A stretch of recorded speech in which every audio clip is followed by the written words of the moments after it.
Hey there everybody, I am Jeff. This is Tabletop Toolbox, and I am back in the saddle this week with episode number 50 of the weekly Ratchet. And to celebrate this week, I have 50 games here to tell you about. No, that would be patently absurd. But I do have plenty to talk about, plenty to share. So let's go ahead and hit the waves, folks, right here on the weekly Ratchet.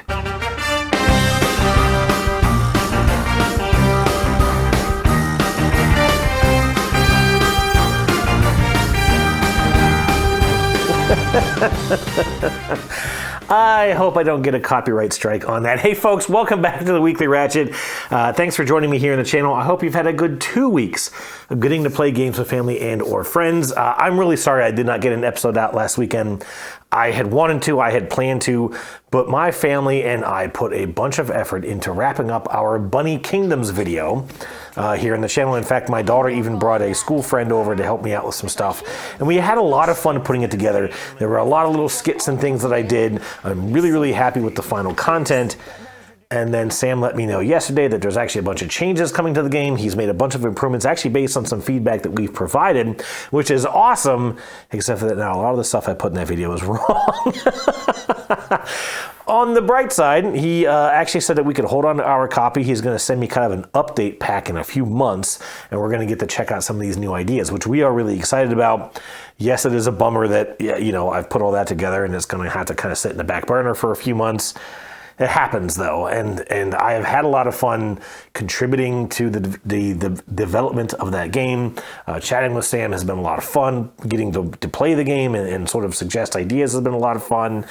And it has certainly inspired me to kind of get back to some of the ideas that I have for some of my games. Who knows? We'll see if that ever happens. Anyways, looking forward to that. Also looking forward to this. Listen, it's about 10 to 9 on Sunday. I really want to get this video out. I've done a lot of gaming lately. I've gotten a bunch of games here to talk about. I also have something really, really interesting that I think I'm going to share here in just a little bit. We'll see. So far, I think I might be ballsy enough to do it. Anyways, you know what? Let's go ahead and get into the show.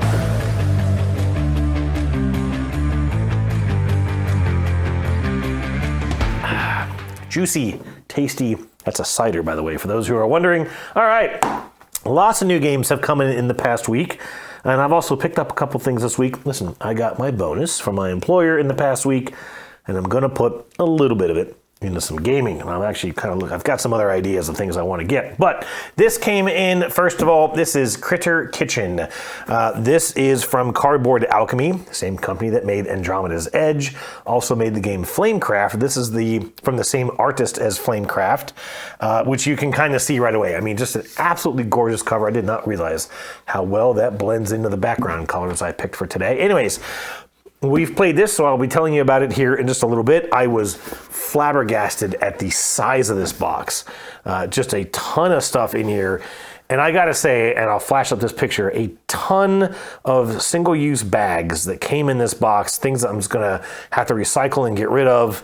I really, really kind of wish these companies would do a little bit better with just the waste that gets generated with these games. First of all, I don't like baggies. I think I've chatted about that here on the channel before. I think bags are a terrible way to organize games. Yes, it's easy, but setting up and putting away is a lot more cumbersome. And this box is filled with game trays.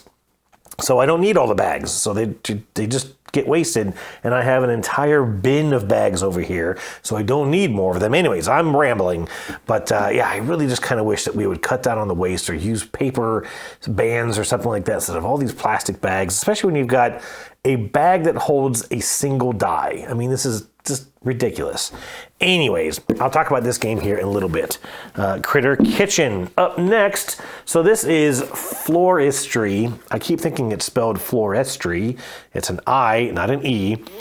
This came from Asmodee, another game that they've sent me as part of the content program that I'm in now. Now this actually isn't from Asmodee. This is from a small company called Up Games, I believe it's called. You can kind of see their little logo here in the corner. Played this one as well already. I'll do a review of it here in the channel. Very, very, very, very, very simple game. but it's nice. And in fact, when we're talking about dual games here in a little bit, this will fit into that discussion pretty well. Floristry. Up next, so I did do a little bit of shopping, just a little bit, and I picked up Everdell Far Shore, another game that blends into my background quite well. I played this at Dice Tower East last year with a couple of folks who were there, and I really, really enjoyed this. Listen, I've always liked Everdell. It was one of the first games, it was the first game, I think, that I played here in town when I moved here with some folks who are still my friends today. And, you know, so this Everdell has always had a nice spot in my heart, right? It's a game that I remember fondly. But I went and I bought that big box edition. I organized the whole thing. I stickered all the stupid little meeples, and I have literally never touched it again. I played Far Shore, and it is a slightly streamlined version of the game. They fixed a lot of these little, just not even cumbersome, because I never really felt that Everdell was finicky or you know, just fidgety. But, and I won't get into this, but, you know, there are event cards and things that are in Everdell that say, okay, well, if you've got, you know, the Bard and, I don't know, the Church and the Wonder Tree or whatever, you can then score this thing and get a couple of points. But getting those things into your tableau is so difficult, because even just finding those cards in that massive deck that comes in that game becomes so challenging, and you get so immersed in trying to build your engine and trying to find the synergy between the cards that you have that you just completely lose sight of these already difficult to achieve goals. This streamlines a lot of that. Instead of trying to have very specific cards, you just have to have a certain number of the various suits or maybe a set of suits, you know, one of each, that type of a thing. There's also a system in the original game that if you have a certain building, it'll let you play a specific critter, a character, for free. So if you have the church, or if you have the school, you could put out the teacher, for example, for free. But again, you have to have those cards either in your hand or out in the meadow, and that may never happen. In this game, it's simply if you have a green building, you can use it to play out a green critter. Doesn't matter which one it is, at no cost, but you can only do that a couple times in the entire game. So it's a lot easier to do, but you have to be much more selective in when and how you do it. And I just really enjoyed this. I'll also say that this game is now about 2 years old, and there's no expansions for it. They have not bloated this game down like they did the base game. Not to say there's anything wrong with those Everdell expansions, but look, we've all talked about it, right? You get an expansion, all of a sudden you got to relearn the game, you got to change the way that you know the game, and it's an experience that can be off-putting for folks, even though they may want to see more about the game. It almost kind of becomes this quagmire, like, do I really want to mess that? Maybe I'll just wait and I'll learn it next time. I'll do it next time we play. Anyways, there's none of that with Far Shore. I did go and get the nicer edition of this, which has the metal anchors. It has little plastic shells instead of just the cardboard components. I don't know when we're going to get to this, but I am looking forward to playing this again. Everdell Far Shore. Okay, the other thing I picked up while I was out, this is the expansion to Sky Team. Sky Team is a 2-player cooperative game that you're going to hear about here in a moment, and I've talked about it before here on the Ratchet as well, but that is Sky Team Turbulence. Obviously, I haven't opened that one up yet. And then there's this one. Before I talk about this, excuse me, today I went to an event here in town at the Unplugged Games Cafe, which I've talked about before here on the channel, even mentioned it a couple times out on the Dice Tower channel.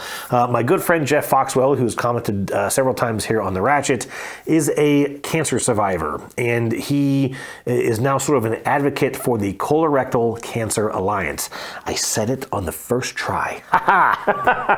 He ran a game-a-thon at Unplugged today to raise funds for the Cancer Alliance, and I wanted to go down and support him, support this great cause. And what they did today was, you know, you have a library fee that you pay at Unplugged. It's like $8 per person to get to play any games there. Now, we only played one game. I didn't have a lot of time to stick around, unfortunately. But, you know, we had some lunch, we played a game. My family and I kind of hung out, got to chat with some friends, and had a really good time. And I'm going to put a link in the description of this video. If you've got $5 or something that you'd be willing to share and donate to the Colorectal Cancer Alliance 2 times, I would certainly welcome you and invite you to do so. Not looking for anything crazy. Like I said, just a couple of bucks. We put in $24 today. But every little bit counts. And let's be honest, in this country right now, science and scientific research and medical research are all about to take a major hit. So some of these organizations could really use some grassroots help.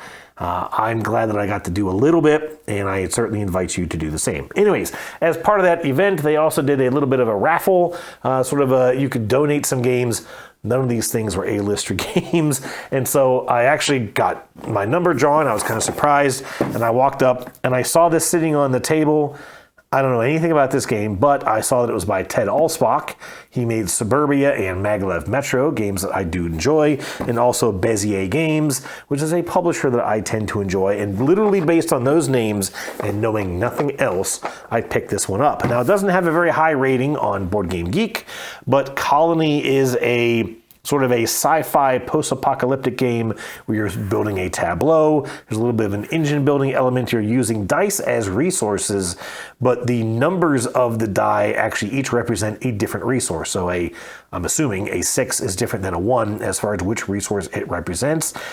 There are only 2 colors of dice, so I feel like that's going to be a little difficult to keep track of. You're just going to have all these numbers, and you've got to remember what each number means. And I'm only going based on what I've read on the Board Game Geek description. But anyways, it actually sounds like something that's kind of right up my alley. Like I said, engine building, there's sort of it says it's a deck or bag building sort of an aspect, and resource management, tableau building, all that kind of stuff, and sci-fi. So I don't know, might be decent. And I'm looking forward to checking out Colony by Ted Alspach and Bezier Games. That's it for new games. Let's go ahead and cut over to Question of the Week.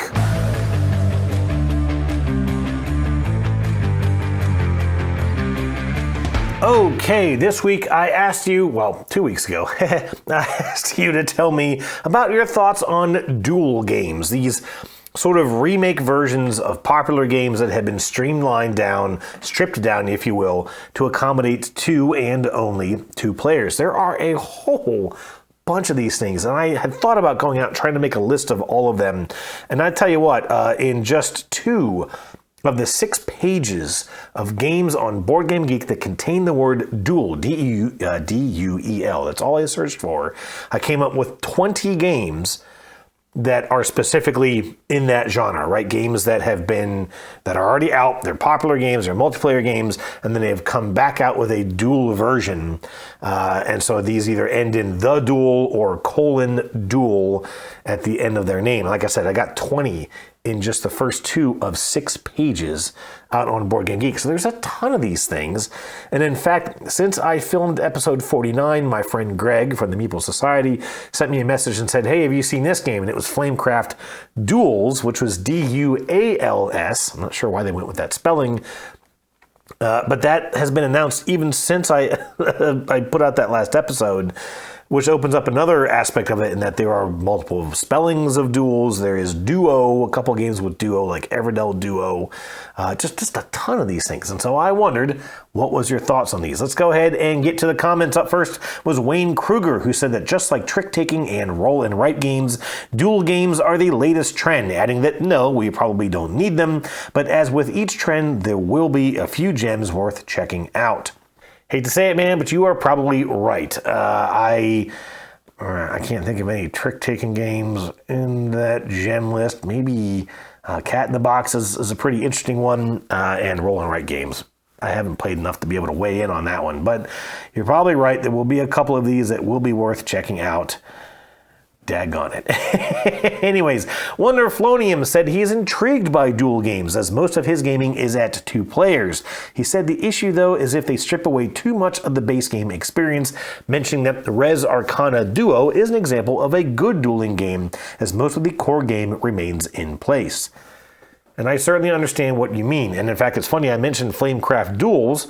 Now, Flamecraft is a worker placement game where you're managing resources and trying to sort of fulfill orders to score points, whereas Flamecraft Duels is listed as an abstract pattern building game for 2 players. So not even a stripped down experience, just a completely different game using the same name, probably the same art. So yeah, I mean, it's not even close to the same idea. It's just sort of reusing elements of another game to sell another game. Anyways, Yukon Zach said the new Lord of the Rings duel is fantastic, adding that it's based on Seven Wonders Duel, but he likes the new version better. He also said that he agrees these games are a trend, but that if it improves the theme and makes the game more fun, he's all for it. I have heard that about Lord of the Rings, and we're going to hear that a bit more in these comments. I don't have anything against Lord of the Rings. I read the books, but it's been a long, long, long time, and so the theme is just not really something that's prevalent for me, if that makes sense. I have Seven Wonders Duel. We'll chat about that a little bit here as well. But I think you're right. I think that, if it can keep the core idea of the game, or if it is sort of just a streamlined version of the same game, then it's probably not a bad idea.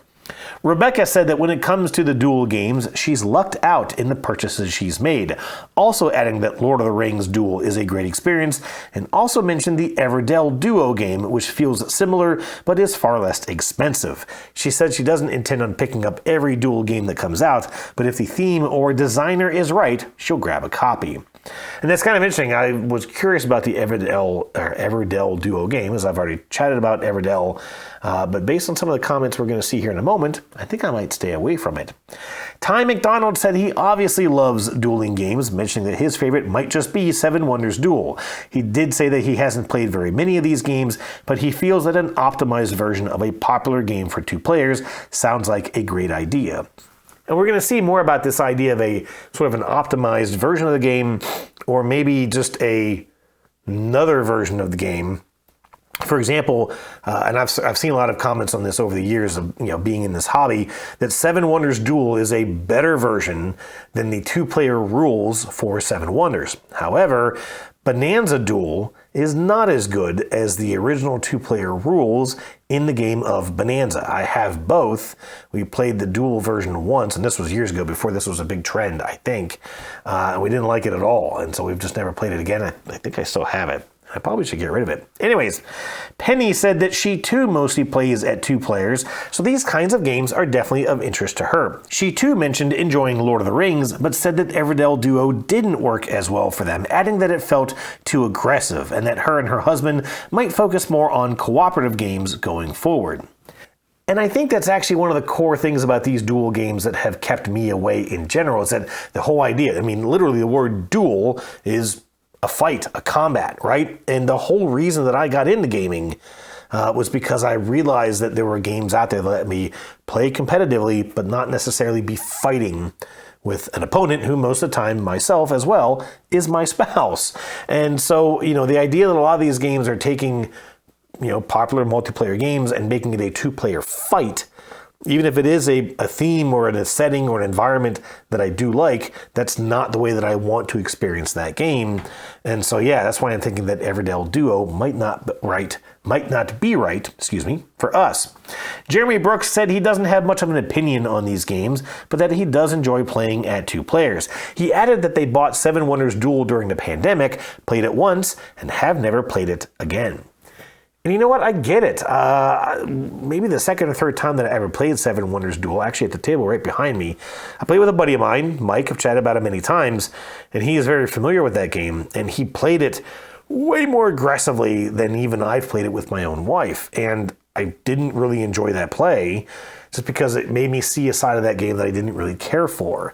And so I kind of get it. If you're used to playing games on a more casual basis with your spouse, even if they are competitive games, this idea of being much more competitive, almost backstabbing in a lot of these games, it's just not going to feel that enjoyable.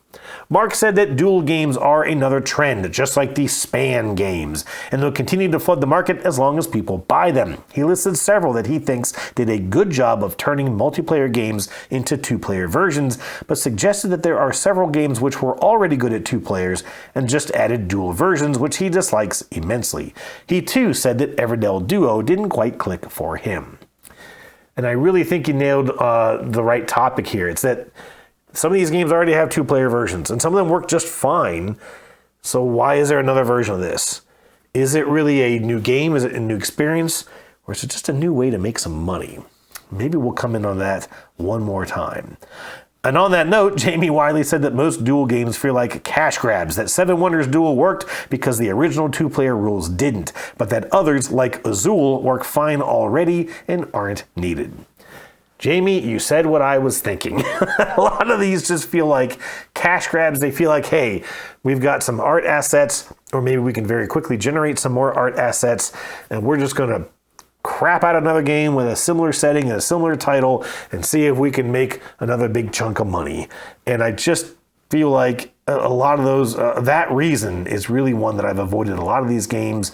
You know, if I hear of one, like maybe the Lord of the Rings, that is really, really successful and people are really enjoying, kind of like Wayne Kruger said at the beginning of all this, hey, I might still go and check it out. But in general, I think I'm just going to avoid these because, yeah, Everdell at 2 works just fine. Yeah, it's maybe a little bit more clunky, but I got Far Shore now.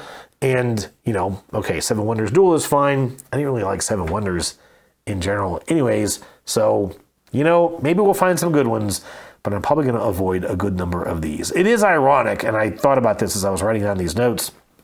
The first episode of the Ratchet asked about the Span games, as Mark brought up, when Wormspan came out. And I asked her thoughts on Wormspan. Was this just a cash grab? Now we already have Finspan. Look, less than 50 episodes, folks. And now here we are talking about duel games. I just thought that was kind of interesting. Okay, let's go ahead and move into some recently played games.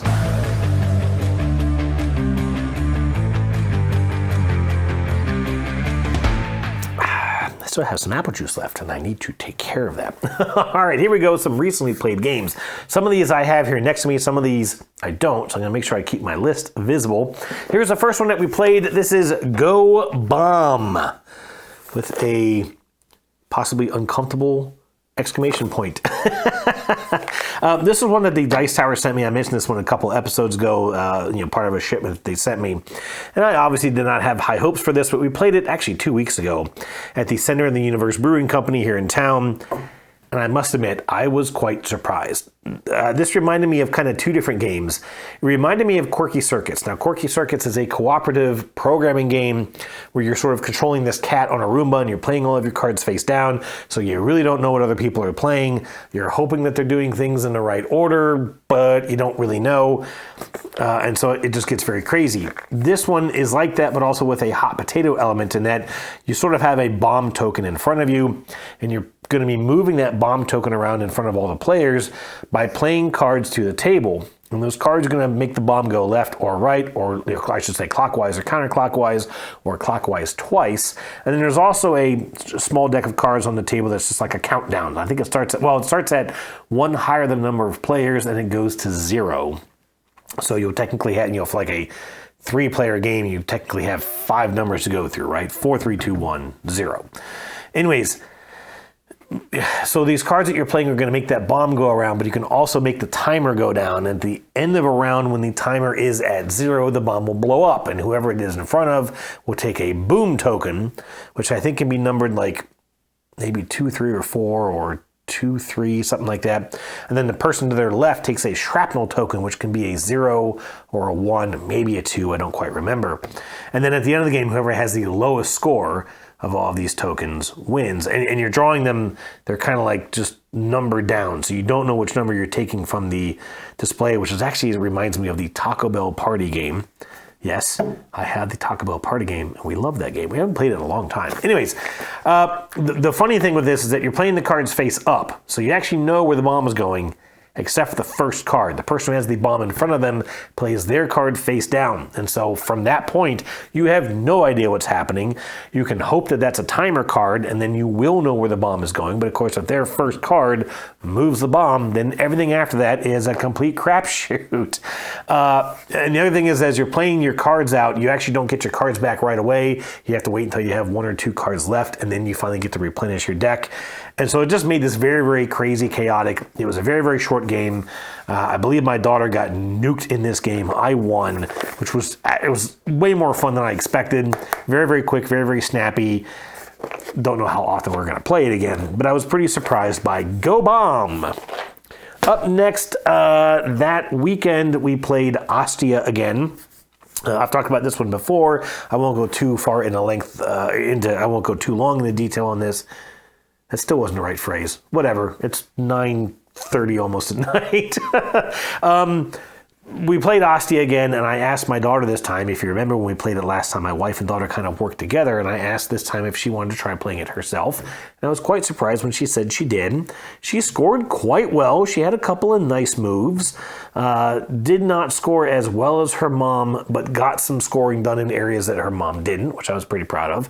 I did still win this one, but I had quite a low score overall. I felt like in fact, what happened was I triggered the end game and then realized that we should have already triggered the end game. So I probably would have even had a lower score, which I just thought was interesting. But still really enjoying Ostia. I wanted to break out the Pirates expansion, but I didn't want to try and throw that onto my daughter for her first play on her own.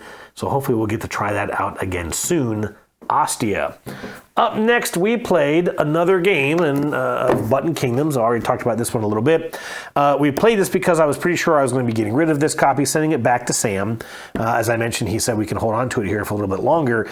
But what was really, really neat with this playthrough is that we ended up trying out a couple of variants that both he and I had ideas for. So he had a tweak that he wanted to try out for the market, and I had a suggestion for the combat round that he wanted us to explore as well. So we played it, and then I gave him just a long bit of feedback into each element of what we thought about it, what we liked, what we didn't like, what felt different about it, interesting observations. And I don't want to go into detail in it, because for one thing, I'll have a video coming out here at some point. But I mentioned before that this has this sort of live action market, right? So you've got 3 cards out, and one, you're sort of determining which of those cards you want trash, which one you want to sell, and which one you want to buy. And you're doing that with these numbered stones that you're placing face down. Well, his element was that whoever has the highest stone is going to play them face up. Even though it didn't really felt like it had a huge impact on the game, it did have an impact on our psyche, because when you were the only person playing your tokens face up, it felt like a punishment. Like I said, it didn't really seem like it did anything all that different, but it made us feel different playing it. And as a result, whoever had that highest stone would try to find ways to trade down to a lower stone, which dropped the market prices, that dropped the income that everybody was getting. It had a pretty big impact on the economy of the game. Now, I ended up with the highest token, and I couldn't go any lower. My wife and daughter had the lower tokens. So I doubled down, and I actually swapped up for a higher stone, thinking, well, hey, look, I'm not going to, get any lower. I might as well make more money off of this stone. And as a result, I had a ton of money going into the end of this game. But I also finally got something in place in this game, in this playthrough, that is one of my favorite strategies in deck building games. And that is that in the last 2 or 3 rounds of this game, I only had maybe 12 cards in my entire deck. And I played 11 of them for something like 2 or 3 turns in a row.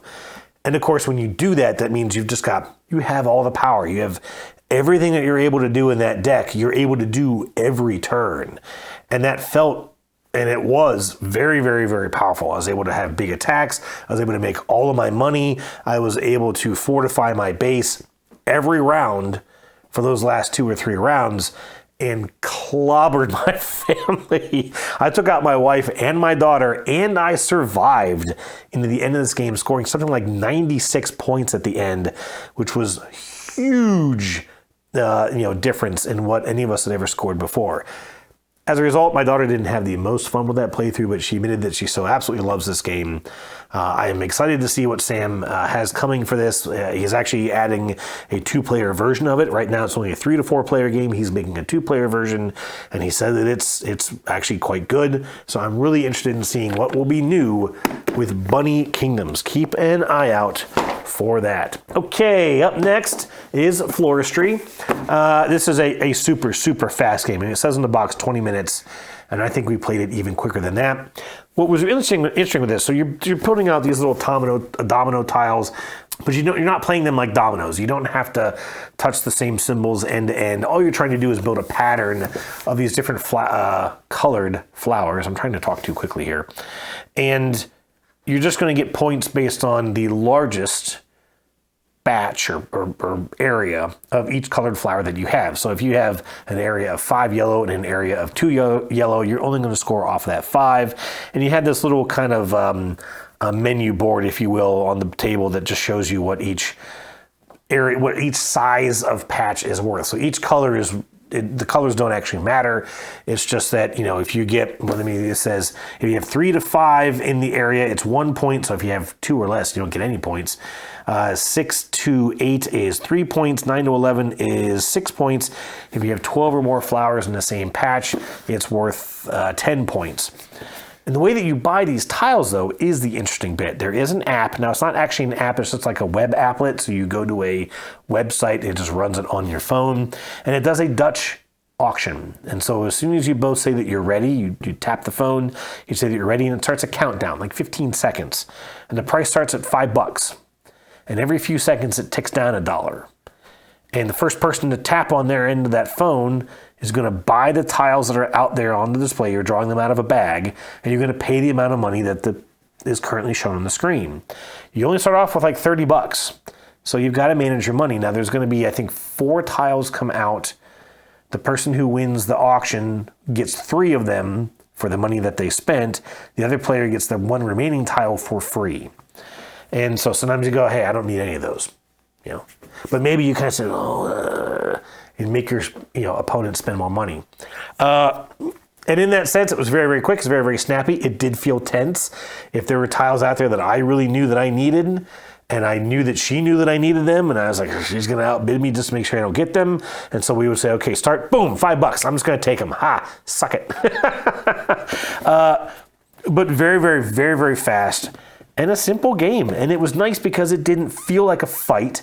It didn't feel like I was necessarily, trying to take things from her. I mean, if there were tiles that I thought she needed and I didn't really need them, hey, go and spend the money, because at the end of the game, you do get a couple of extra points, whoever has the most money. Now, in this case, it was my wife who had the most money, but I did still win this game because I got a 10-point batch of flowers out there, and she was not quite able to get that. Anyways, I enjoyed this. Like I said, I'll be doing a video for it for Asthma Day. It'll be a very, very simple video because it's a very, very simple game, but I do recommend it. Forestry. Up next. Okay, here's the big one. Critter Kitchen.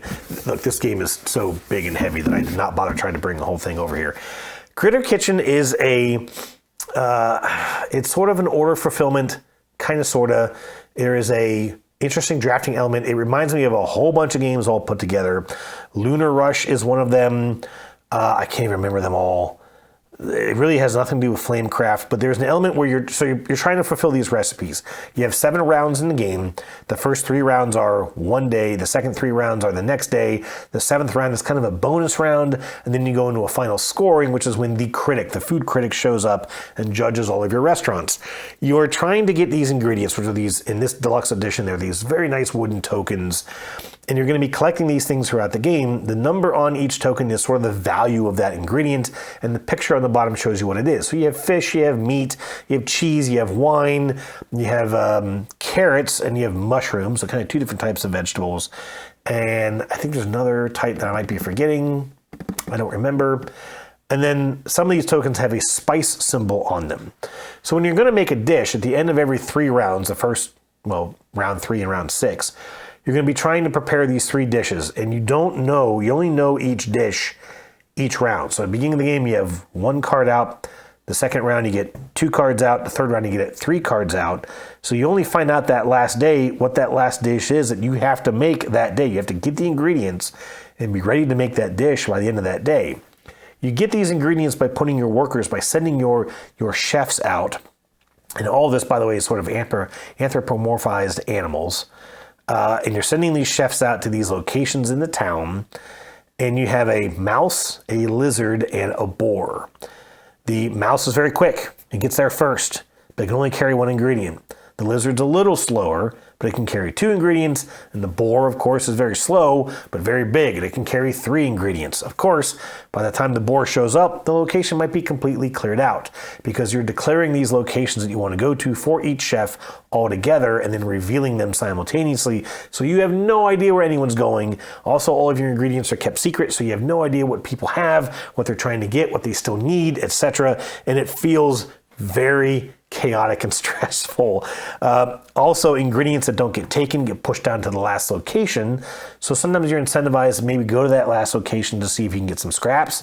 Also, that last location has a sous chef, not a sous chef, that you can use in the next round to give you some extra bonuses and even just someone else to go out and shop. And those sous chefs do also come in that small, medium, large size.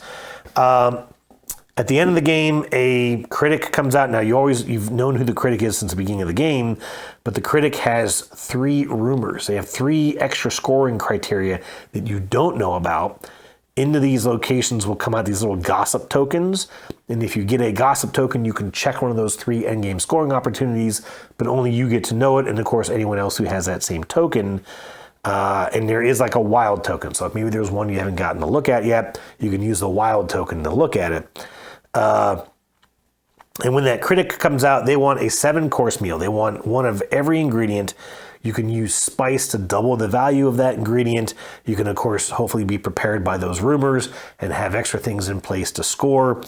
I'll say this, the components are top-notch. The art is, again, top-notch. Sandra Tang, who did this, and Flamecraft, it just looks amazing. All the sous chefs are the same color. They're these just sort of turquoise and white wooden meeples. I kind of wish there was a little bit more art given to them, but I get it. That would have gotten quite expensive. I didn't love the randomness of the market.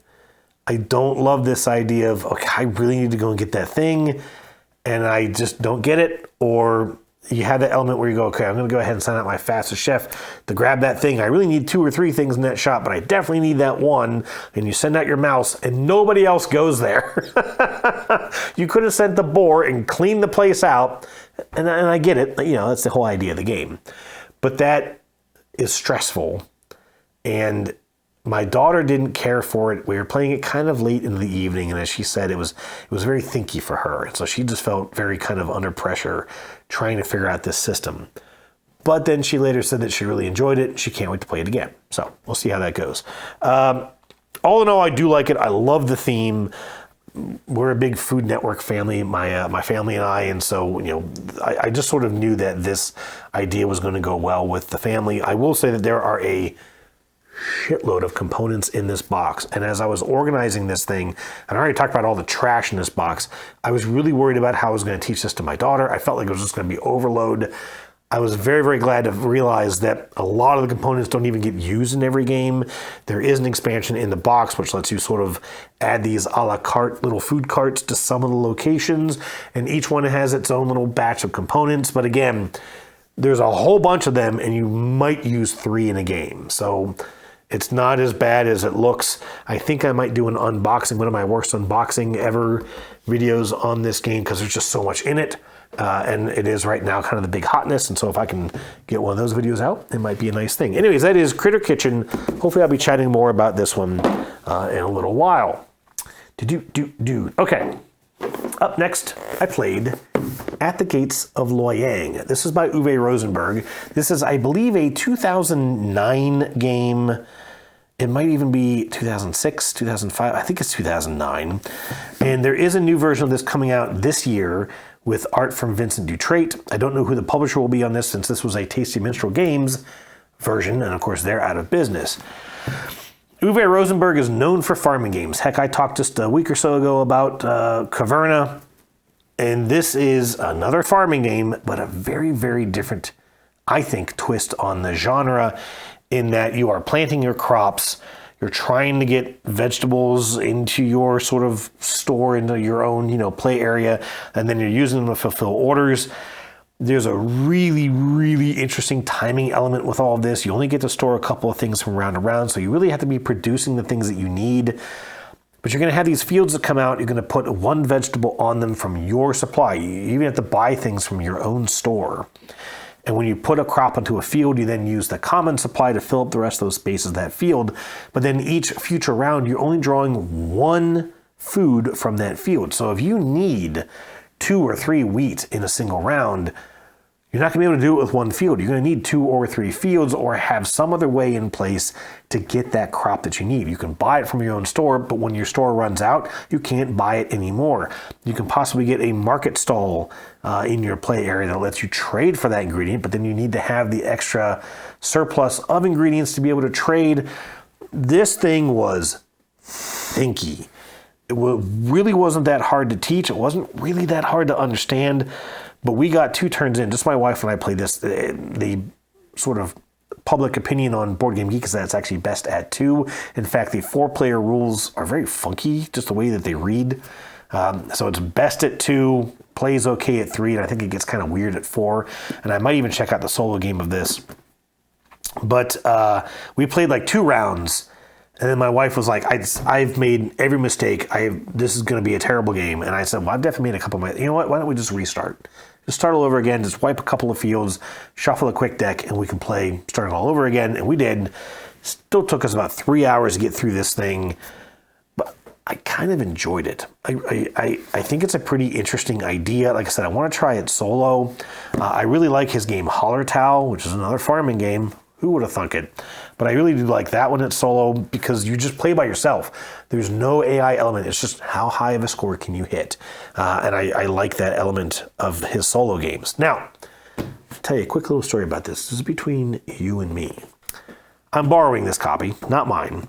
I have it because somebody at the Dice Tower, I'm not going to name names, suggested, sort of challenged me, if you will, to use this game to make a how-to-play video to apply for a job with the Dice Tower. If you follow them on Facebook, Tom posted a couple weeks ago that they're looking to hire a part-time content creator to make how-to-play videos, just teaching games, not reviews.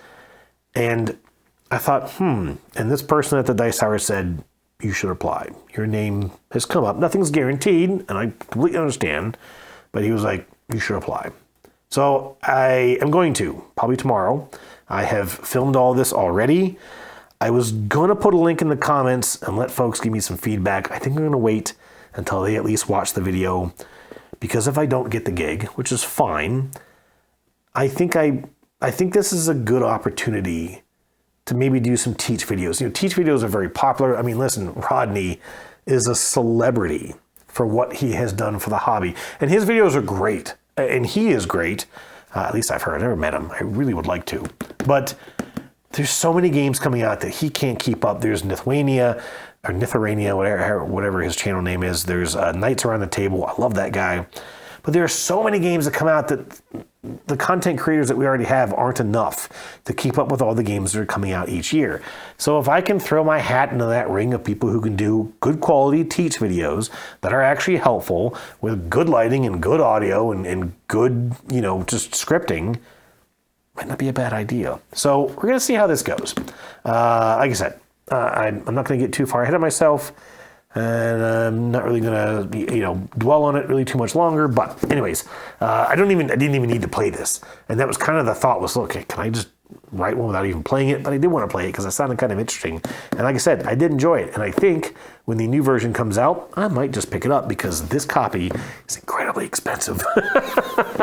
Anyways, that is At the Gates of Loyang. Stay.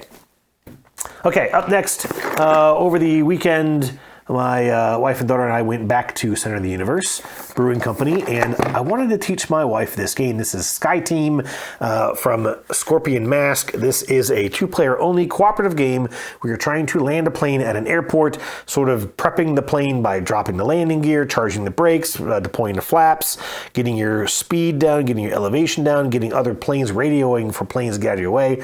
That's not really the pilot or co-pilot's job. That's supposed to be traffic controller's job, but that's okay. I get it. And along the way, you're chucking dice and just placing dice in these spots on your board. And that's really it. It's very, very simple. And we landed at the easiest airport, which is Montreal, and we did just fine. And it's simple, but there is so much stuff in this box. Believe it or not, this little tiny box. There are all these different variants. There is a intern that you have to train or can train. There's this whole idea of trying to turn in the wind so that you're not getting blown off course. There's this whole aspect where you have to actually dodge obstacles as you're flying into an airport. There are games with a much shorter path to the airport, so you have to really manage your speed much more carefully. Very, very interesting game, and I'm just not a huge fan of two-player co-op games. I'm just not, and I'm not a huge fan of dice chucking. And so when this was announced a couple years ago, I was like, yeah, whatever, don't care. But then I played it at the Dice Tower Retreat, I think 2 years ago, and I really, really enjoyed it. I bought a copy from Barnes & Noble when they were going out of business, so our local store closed down. And but I've only played it like one more time, so I really wanted to play this with my wife. I also got the expansion, as I mentioned, and I thought, this would really just be, these games are quick, fairly quick, maybe half hour. Yeah, it says 20 minutes. Yeah, that sounds about right. And so I thought, if I had some extra stuff that we could play, we could take to the brewery and get through them pretty quickly and just have a fun experience. Why not? And so, yeah, that is Sky Team. Just a great game. After that, we played Cockroach Poker. I've chatted about this one plenty of times. I'm not going to get into it here, but I did something really fun in this game. I've talked about this before. This is when you're kind of bluffing. You're passing cards to people, and you're either telling the truth or lying about what that card is. They have to try and determine if you're lying or telling the truth. And so what I did was, when no one was looking, I looked at my hand of cards. I just memorized like the top 4 or 5 cards. I put my deck down. My family, and it's a habit from years of playing card games, right? They organize their hand of cards into all the different animals or bugs, whatever they are. So they have all of their stink bugs, and they have all of their rats, and they have all of their flies. I don't do that, because in that way, if you really wanted to, you could see where I keep pulling the same card from and know if I'm telling the truth or lying. So I don't do that. I just keep it a jumbled mess. And sometimes I'll just look at the bottom card. But what I did was, and this time, I was playing the top card, and I wouldn't look at it. I would just go, rat. It was freaking my wife out, because of course she didn't see me do this.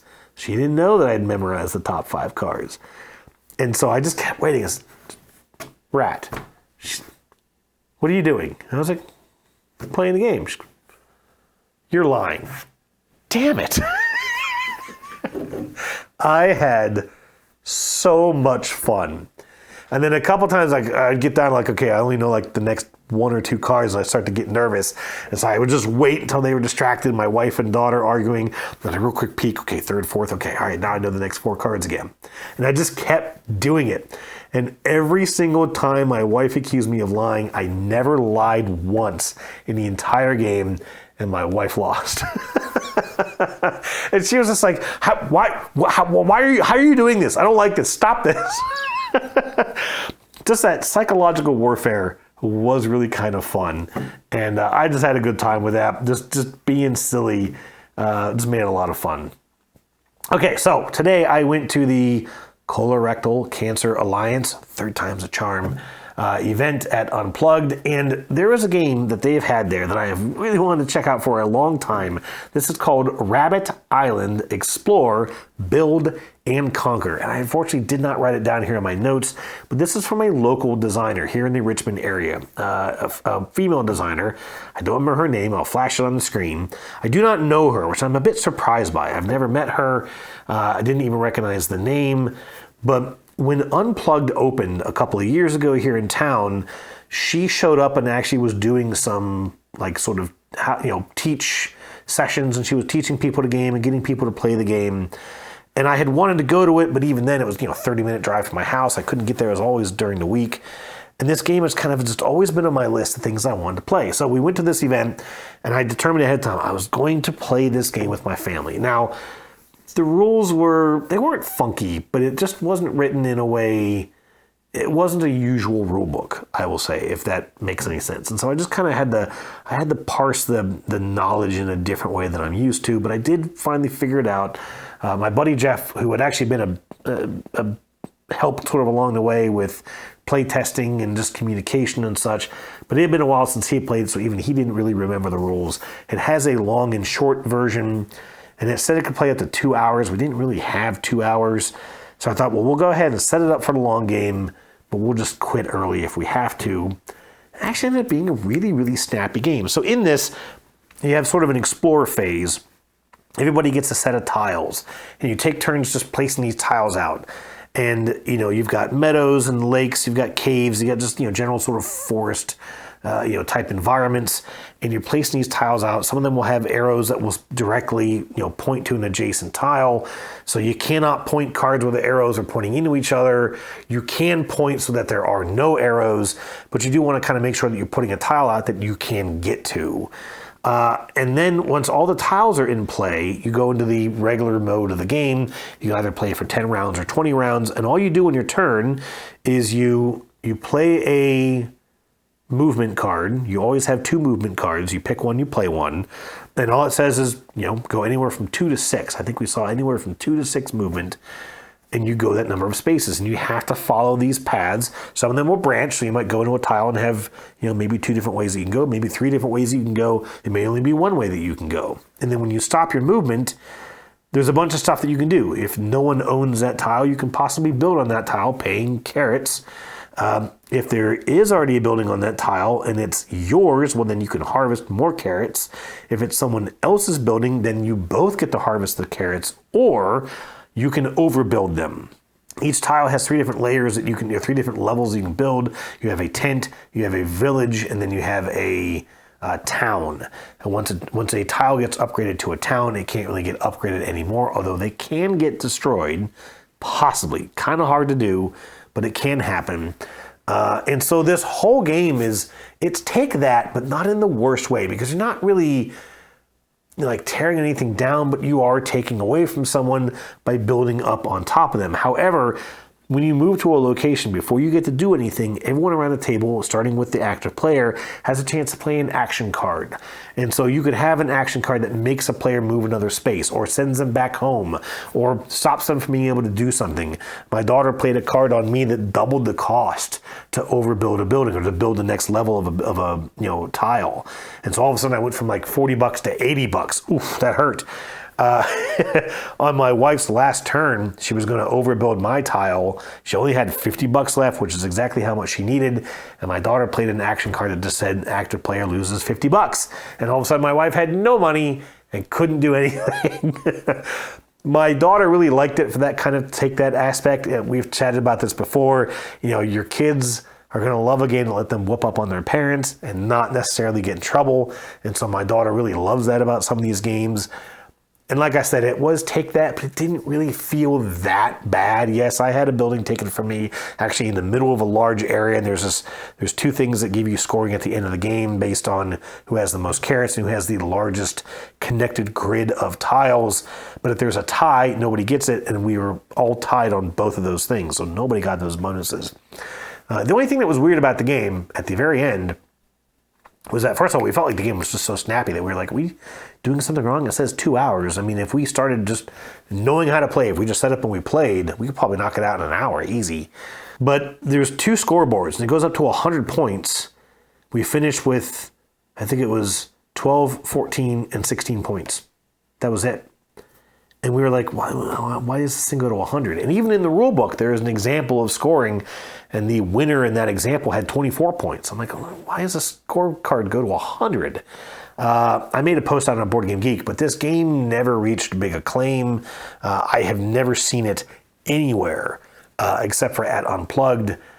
But we did have a pretty decent time with it, and I do understand that my friend was saying that the designer had like a whole palette of this game left. They literally just sold for super cheap to someone overseas.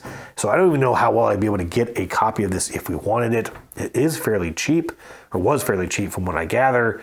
So I don't know. I might try and source a copy of this.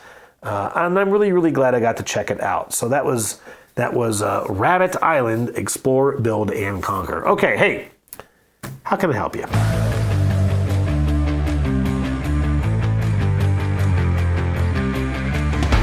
All right, we have had our first request from a viewer to help someone out with a hobby-related question here on the channel. This comes from CR Pole, who wants to get some help understanding the field scoring in the game of Carcassonne. He said that he is confused as to when fields are in play and when they can be joined, etc. So let me go ahead and get to the table behind me, and I'm going to try and help you out. Okay, here we have a quick setup of Carcassonne on the table. This is a 2000 game from Hans im Glück. This is the original creator of the title meeple. And we have a couple meeples out here on the board. In this game, for those who don't know, you're basically scoring these geographical features. So we have a red meeple here on an incomplete road and a blue meeple on an incomplete city. You can see that this road starts up here at this village, kind of meanders down, loops around, and then just comes to an end. There's no completion of that feature. So these meeples will sit out here until that feature is completed. So for example, if this village is placed here, whether by the red player or any other player, this road is now complete. It starts here, loops around, and finishes at this village. And it encompasses 4 tiles. 1, 2, 3, 4. So the red player would score 4 points and then get their meeple back. They'd be able to use that meeple in a future turn. You're placing your meeple on your turn when you place a tile out, and then hopefully scoring on that meeple later on. Again, over here, we have this blue meeple sitting in a city. The city is pretty big. It encompasses a number of tiles, but you can see it's not quite complete. There's an open edge. But again, if this tile is placed by the blue player or any other player, then suddenly that city becomes complete. It's going to score 2 points per tile, with each of these coat of arms tokens scoring an additional 2 points. So that would be 2, 4, 6, 8, 10, 12, 14 points to the blue player, and I'm sure they would gain quite some envy from their opponents before removing their meeple. Now, the question here was on these fields. The fields are these green areas that are in between the various geographical features. So I'm actually going to highlight real quickly the field that this blue meeple is laying down in. Yes, the meeples are laying down because they do not score until the end of the game. You never get these folks back, even if that field is completed. Let's say, for example, that they had placed their field up here in this corner when that tile was placed. They thought this was going to be part of a large village. You can see it got closed off here very quickly. However, that meeple would stay put until the end of the game in that field, which, by the way, would not score them any points, because you see the fields score for complete cities that touch that field. So you can see that this city is along the edge of that field. It's worth 3 points at the end of the game. This field, or this city, also touches that field for another 3 points. This city over here is part of that field, but it is not finished, so it would not score anything unless maybe this tile was added in before the end of the game. This city over here is finished. However, you can see that it is isolated from that other field by this road that sort of cuts across the landscape. Interestingly enough, however, if this monastery had been placed here, then this field would come down, snake underneath this road, wrap around the monastery, and suddenly include this city as well. And now this field where that blue worker is sitting is worth 3, 6, 9, 12 points, but again, not until the very end of the game. Now, another question was asked as far as how these things are sort of split or shared. So I'm going to remove this tile, this very simple little corner road tile. And now I want you to look at these two, or this particular field. So if we look at this field, it does come along here, but it actually ends right here at the corner of this city. This field is not connected to that field over here. So if when the player had placed this monastery, if they had actually put a meeple on that field, again, laying down, thinking that they're going to score for, other cities that are finished off to the south here, they're going to have this isolated field that includes this city here. So they've already got 3 points. They already have 6 points because they're touching this city, but then someone decides to come in here and plop this tile in. And now all of a sudden, these two fields are connected. And so, again, with this being worth 12 points, it's going to be scored by both of these players at the end of the game, as they are now sharing a field. Now, it's important to note that if this tile was already in place when the yellow player placed this monastery, they would not be able to place this meeple on that field because that field is already claimed by the blue player. It has to be separate before the tile is placed that connects those two features. And I can demonstrate that again here with this. Let's say that I have the red player was claiming this road and the blue player was claiming this road. These are two separate roads. And then again, someone comes in later and places this tile. Suddenly those roads have become connected. They're worth 4 points, as I mentioned earlier. Both players would score the 4 points before removing those meeples. Hopefully that helps you to understand the fields in Carcassonne. All right, hopefully that helped. I appreciate the question, and I do appreciate folks already giving some feedback in episode 49. If you've got other things you'd like to weigh in here on this Carcassonne-related topic, go ahead and answer here. Help CR pull out. And if you've got other questions, things that you'd like to try and get some help with in the hobby, certainly feel free to ask, and I will get to your question as soon as I possibly can. For question of the week for next week, I want to know if you've ever had a funny experience with a passerby when you were maybe playing games in public, or have you ever had a conversation with someone who was not a part of the hobby and it just ended up being a really funny conversation. And I'll go ahead and share an example. I mentioned that we were playing Sky Team at the Center of the Universe Brewing Company. We had the game set up in front of us. It doesn't have a large footprint. I was teaching my wife how to play, explaining, obviously using terms of landing an airplane, and someone was walking away from the bar. They'd just gotten their beer, and they stopped, and they were kind of listening, and I just keep going in that instance. I let people just listen. I don't stop and, oh, what do you want? Maybe they're intrigued, and I'm just going to kind of keep talking. Maybe I'll intrigue them even more, right? And I finish a sentence, and the guy goes, well, I'm confused already. And my wife kind of laughed, and she goes, yeah, me too. And he goes, well, good luck, and he left. We finished the game. We're sitting there playing cockroach poker, and he came back to get his next drink. And he says, oh, hey, did you guys land, or did you land? And my wife goes, oh, yeah, we did. And he goes, well, did you win? And she goes, well, we were working together. And I said, yeah, it's a cooperative game. And he goes, oh, wait, what? In a board game? And it was just really, really funny, as obviously he's not familiar with the hobby, has no idea that there are cooperative games, and I have to wonder if he maybe did a little bit more research after that conversation. So tell me maybe an equally funny story or something that you've encountered. I'd love to hear those. That is it, folks, for episode number 50 of the Weekly Ratchet. Thank you for listening. Thanks for stopping by. I love hearing the comments and answers to the question of the week from other folks here, so keep them coming, and I will see you, hopefully, next week. Cheers.